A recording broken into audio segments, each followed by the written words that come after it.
Our significance claim is by not labeling GMOs, we raise multiple problems. Our subpoints were, number one, GMOs are unhealthy.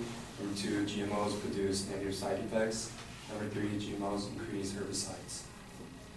Subpoint number one, GMOs are unhealthy. The evidence used by the negative side was on the health of animals. And animal health is not really that important when looking at GMOs.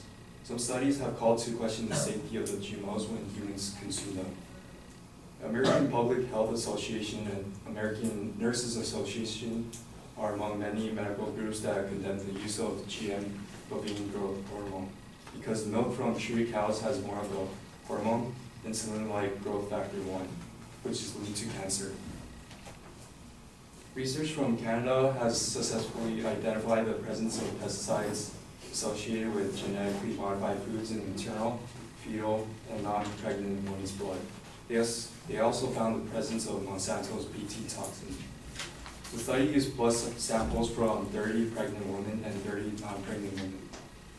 The study also pointed out that the fetus is considered to be highly susceptible to the adverse effects of xenobiotics, which is a foreign chemical substance found within an organism that is not naturally produced. This is why the study emphasized that knowing more about GMOs is crucial, because environmental agents could disrupt the biological events that are required to ensure normal growth and development. So point number two, GMOs produce negative side effects. There are scientific evidence of allergens and toxins in GMOs. According to WetMD in 2000, Starling, approved by the EPA for animal feed in 1998, but not for human consumption because of concerns it contained a protein that could cause dangerous allergic reactions, actually turned up in many crop products, including their Taco Bell corn shells. Some corn crops were accidentally contaminated with a Starling seed. Several people reported several allergic reactions and major recalls resulted. Lisa Archer, grassroots coordinator for the Safer Foods, Safer Farms campaign, said contamination is a very real risk in terms of growing genetically modified crops.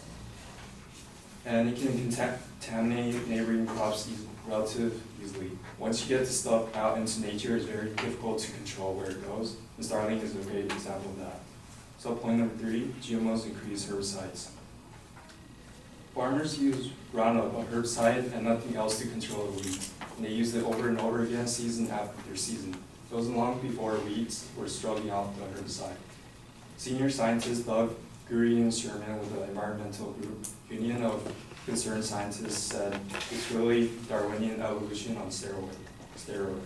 By 2012, nearly half of U.S. farmers told a private survey they had Roundup-resistant weeds. More than 24 million hectares were infested, nearly double the area from 2010. And our recent claim is there is no current specific policies for GMO labeling. The U.S. food regulator, the FDA, allowed the first GM foods onto world markets in spite of its own scientists warning that genetic engineering is different from conventional breeding and possesses special risks, including the production of new toxins or allergens. In line with the U.S. government's decision to foster the growth of the GM industry, the FDA formed a policy that GM crops and foods do not require special testing or oversight because they are generally recognized as safe. And the FDA justified this claim on the basis of an assumption that the components of the GM plant will be the same or substantially similar to substances found in non-GM foods such as proteins, fats, and carbohydrates. Contrary to many people's belief, the FDA does not have a mandatory GM food safety assessment process. And subpoint number three, there is a strong percentage of people that want GMOs to be labeled. With safety concerns widespread, Americans almost favor mandatory labels on genetically modified foods. According to the New York Times, more than 1 million people have asked the US FDA for mandatory labeling of genetically engineered food on a legal petition in March and on May 2nd. And our solvency claim is by having policies in place, people will be aware about what to eat.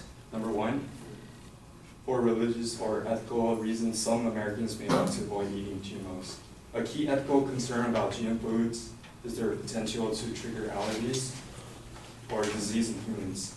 Given that a gene could be extracted from an allergenic organism and placed into another one that typically does not cause allergies, a person may unknowingly be exposed to an allergy. In turn, this could lead to an allergic reaction. According to a recent national survey conducted by GMO Answers, the potential that GMOs might cause allergies is a prime concern of consumers. So the GMOs was labeled, the consumers can be able to pick out the products they are allergic to and can avoid them. And it is up to the biotic companies to determine the safety of genetically engineered foods. Thank you.